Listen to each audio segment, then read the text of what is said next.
Y a-t-il des billettes à l'ombre quand le soleil est couqué? Bonjour à tous. Aujourd'hui, je vais vous présenter un type de variable ultra important en informatique, le type list. Alors, quand j'écris A égale crochet, je crée un objet de type list.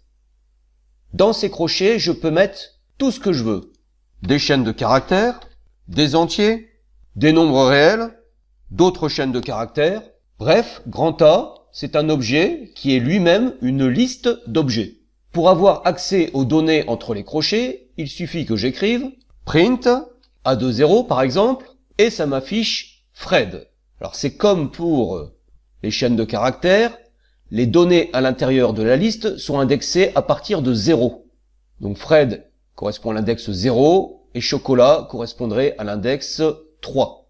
De même, comme pour la chaîne de caractères, on a des fonctions intégrées à Python qui permettent de manipuler les objets de type liste. Par exemple, là aussi, on a la fonction len. Ça me renvoie le nombre d'objets dans ma liste. Ici, ça donne 4. On peut modifier une des données de la liste. Par exemple, si j'écris A de 2 égale coucou, si j'affiche A derrière, je vois que 1,7 a été remplacé par coucou. Plus fort encore, on peut sélectionner une partie de la liste. Par exemple, si j'écris A1.3, il me sélectionne une partie de la liste qui commence à l'index 1, c'est-à-dire 35, et qui s'arrête avant l'index 3, c'est-à-dire jusqu'à l'index 2. Donc il me sélectionne cette partie de liste. Je peux alors la remplacer par tout ce que je veux. Simplement, comme je la remplace par une autre partie de liste, je mets des crochets, et je vais remplacer 35,1,7 par exemple par miam miam. Voyons ce que ça donne. Voilà, j'ai une nouvelle liste qui contient cette fois-ci 3 objets à la place de 4. Fred, miam miam, chocolat. Bon, voilà, ça c'est pour ce qui est des fonctions intégrées à Python. Ensuite, grand A, c'est un objet. Donc si j'écris grand A, point, je vois que je peux lui appliquer toutes sortes de méthodes.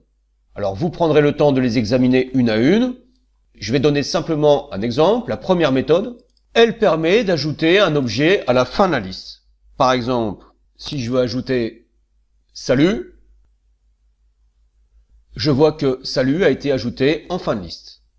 Bon, voici quelques méthodes utiles, mais c'est une liste non exhaustive.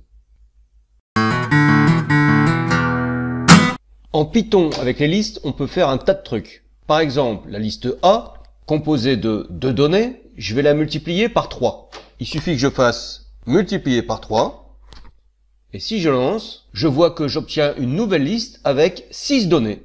Salut à toi le physicien, 3 fois. Alors ça, c'est super pratique quand on veut créer d'un coup une très grande liste et surtout quand on veut l'initialiser. Imaginons que j'ai envie de créer une liste de 30 données numériques et de les initialiser toutes à 0.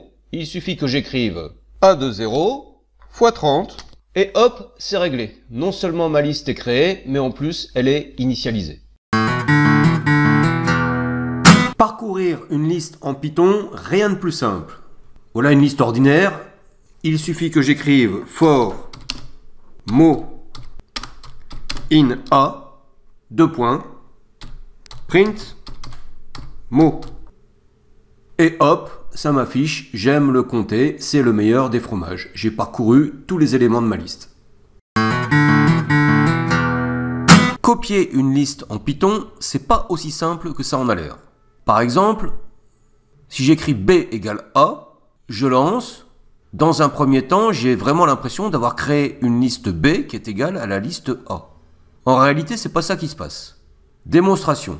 Si je fais une légère modification sur A, par exemple, si j'écris A de 1 égale Joe, eh bien, si je lance, je m'aperçois que la modification sur A, elle s'est répercutée sur B. Donc, qu'est-ce qui s'est passé? Quand j'écris B égale A, je ne crée pas du tout une nouvelle liste, je crée simplement un deuxième nom pour A. A et B sont 2 noms qui désignent la même variable dans la mémoire de l'ordinateur. Si je veux créer une nouvelle liste B, j'ai 2 solutions. Première solution très simple. J'écris B égale A, crochet, 2 points, et ça suffit. Si je fais ça, eh bien, je vois bien que cette fois-ci, j'ai vraiment créé une nouvelle liste qui s'appelle B. Alors cette méthode, elle est bien, elle est pratique, elle est rapide, elle a un petit inconvénient, c'est qu'elle ne marche que lorsque les données sont des données simples. Je m'explique. On va voir dans la partie d'après qu'on peut créer des listes dans lesquelles les données elles-mêmes sont des listes.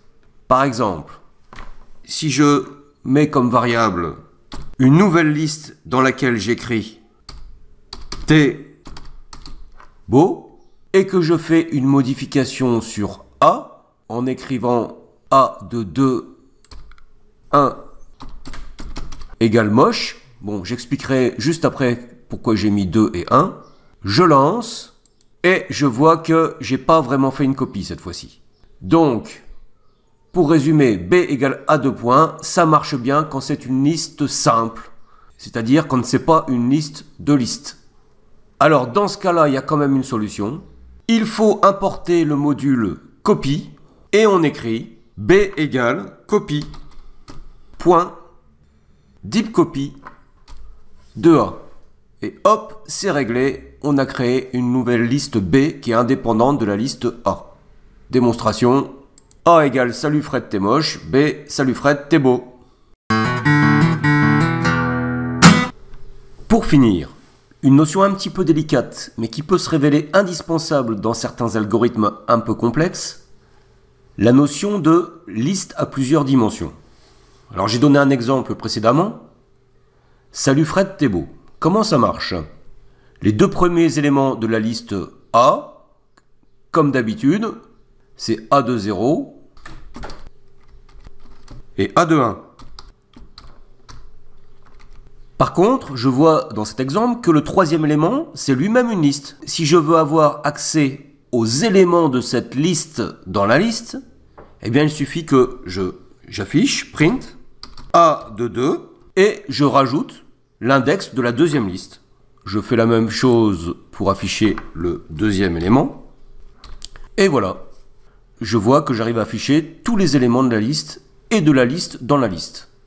Si vous avez pour projet de faire un algorithme de jeu style bataille navale, dame, force 4, morpion, enfin bon, il y en a plein, eh bien vous allez être obligé à un moment donné de créer ce qu'on appellerait en mathématiques des matrices. Alors qu'est-ce que c'est qu'une matrice? Eh bien en fait c'est une liste de listes. Je vous ai mis les lignes de code qui correspondent.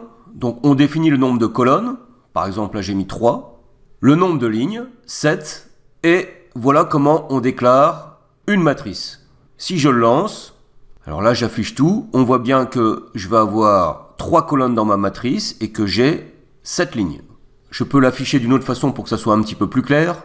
Je mets une boucle pour afficher ligne par ligne, for i in range ligne print a de i. Clac, je vois bien que j'obtiens une matrice à 3 colonnes et 7 lignes.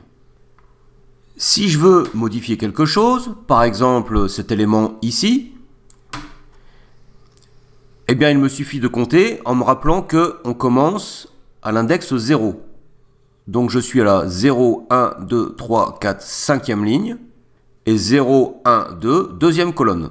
J'écris A de 5, 2 égale 99, par exemple. Je lance et j'ai bien modifié mon élément. Voilà, vous avez tout ce qu'il faut pour programmer des jeux de plateau. À bientôt!